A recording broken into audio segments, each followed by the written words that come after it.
Je vous résume l'actualité du jeudi 26 janvier. Un pays européen cherche à envoyer des bombes à sous-munitions à l'Ukraine. Les bombes à sous-munitions sont très imprécises et sont interdites par la Convention d'Oslo de 2008, signée par une grande partie des pays occidentaux. États-Unis, le suspect de la fusillade risque la peine de mort.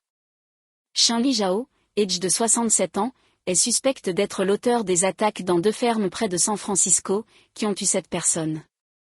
Retraite, dockers, raffineurs et électriciens sont en grève ce jeudi. Des baisses de production dans les centrales nucléaires et les barrages sont à prévoir dès ce jeudi, sans pour autant provoquer de coupure de courant. Tentative de féminicide, appelée le 17, et « Revenez demain », comment Chloé a été abandonnée à son sort.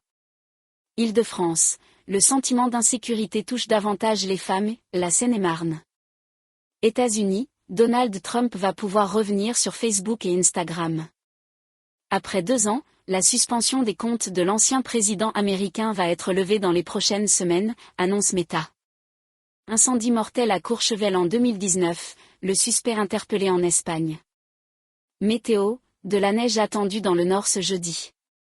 Un passage neigeux, précédé de quelques bruines verglaçantes, doit toucher les Hauts-de-France et les Ardennes ce jeudi 26 janvier. Dauphin échoué sur les côtes françaises, on a fait de l'océan un terrain miné pour les espèces protégées. À la tête de l'antenne française de l'ONG de défense des océans, Sea Shepherd, Lamia Essemlali alerte sur ce massacre le long des côtes atlantiques françaises, pointant les engins de pêche et l'inaction du gouvernement. Réforme des retraites, la CGT veut attiser la flamme avec des actions dans l'énergie et les ports. Dans la foulée de l'arrivée du texte à l'Assemblée, et avec la date du 31 janvier en ligne de mire, le syndicat cherchait à peser dans le rapport de force avec le gouvernement, via des actions et des grèves jeudi et vendredi. Roxane vend ses culottes, derrière sont très soignées, la première BD publique. Les services publics injoignables au téléphone, critique, 60 millions de consommateurs.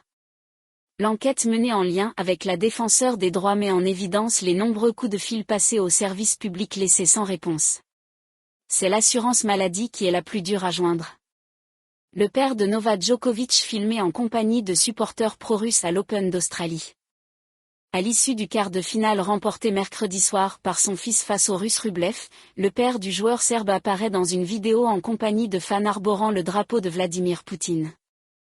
Jean-Louis Leroux, l'agriculteur qui a tiré sur un cambrioleur, veut être jugé aux assises. L'Ukraine et Kiev à nouveau sous une pluie de missiles russes, un mort et 2 blessés. Au lendemain de l'annonce des livraisons américaines et allemandes de chars lourds, Moscou a lancé de nouvelles frappes sur le territoire et la capitale ukrainienne. Guerre en Ukraine, en direct, une salve de missiles russes vise Kiev, des infrastructures énergétiques endommagées près d'Odessa.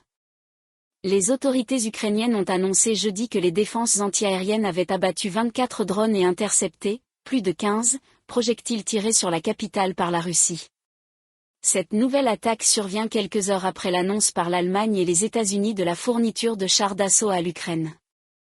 Paris, un pyromane soupçonné de l'incendie de l'église Saint-Laurent interpellé. Retraite, une mesure pour aider les aidants, les associations sceptiques. La création d'une « assurance vieillesse des aidants » est présentée par l'exécutif comme l'un des points de « justice sociale » de son projet. Attaque à l'arme blanche en Espagne, ce que l'on sait sur le suspect. Un Marocain de 25 ans a tué un sacristain mercredi soir en Espagne. Il était en instance d'expulsion depuis juin, mais n'était pas fiche pour radicalisme. Hauts-de-Seine, le parquet de Nanterre ouvre une enquête sur la consommation de cocaïne du député Emmanuel Pellerin. Allemagne, l'attaque au couteau dans un train n'avait pas de mobile, terroriste, juge le parquet. Jugé pour des violences conjugales réciproques, Aya Nakamura et son ex-compagnon se sont bien présentés au tribunal de Bobigny.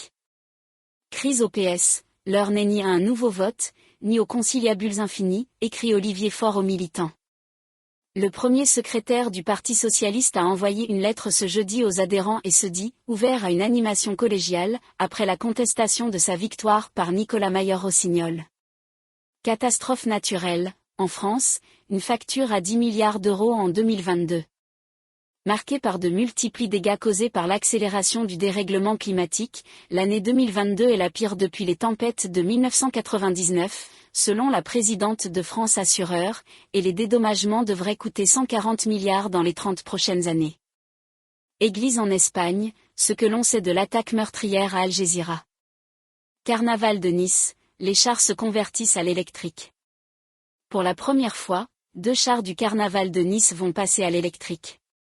Une initiative de la mairie pour rendre l'événement plus écologique. Rugby, la candidature de Patrick Buisson à la FFR rejetée par les clubs. Proposé par Bernard Laporte, le nom du vice-président chargé du rugby amateur n'a pas réussi à convaincre une majorité de clubs.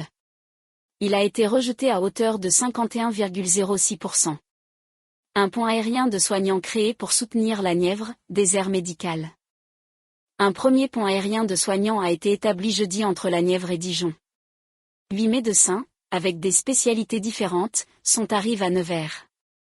Emploi fictif, Michel Mercier, ancien ministre de la Justice, condamné à 3 ans de prison avec sursis. Trafic de drogue, comment une famille digne de Breaking Bad a fondé un empire du cannabis au pays de Galles. L'être piégé en Espagne, l'œuvre d'un vieux loup solitaire. Un retraité de 74 ans a été identifié comme l'expéditeur de 6 missives explosives envoyées à l'automne notamment au Premier ministre, Pedro Sánchez et aux ambassades des États-Unis ou d'Ukraine. Il aurait agi sous l'impulsion de sympathies pro-russes. Mort de Catherine, empoisonnée au mercure, l'ex de la victime, qui nie les faits, présenté à un juge. Jean-Luc Mélenchon relaxé de poursuites en diffamation. Ukraine, 11 morts dans la dernière salve de missiles russes jeudi. De nouveaux bombardements russes ont fait plusieurs morts et plusieurs blesses dans la région de Kiev. 55 missiles auraient été tirés sur l'Ukraine. La justice américaine vient à bout de Hive, un des principaux réseaux d'attaque au rançongiciel. Les autorités américaines ont annoncé jeudi le démantèlement de ce réseau, accusé d'avoir attaqué 1500 entités aux États-Unis et ailleurs, pour un total de plus de 100 millions de dollars de rançon. On va tout recommencer, le procès d'un attentat déjoué renvoyé, faute de magistrats suffisants. LVMH, le numéro 1 mondial du luxe, atteint de nouveaux pics de fric. En 2022, le groupe de Bernard Arnault a engrangé des ventes astronomiques de près de 80 milliards d'euros.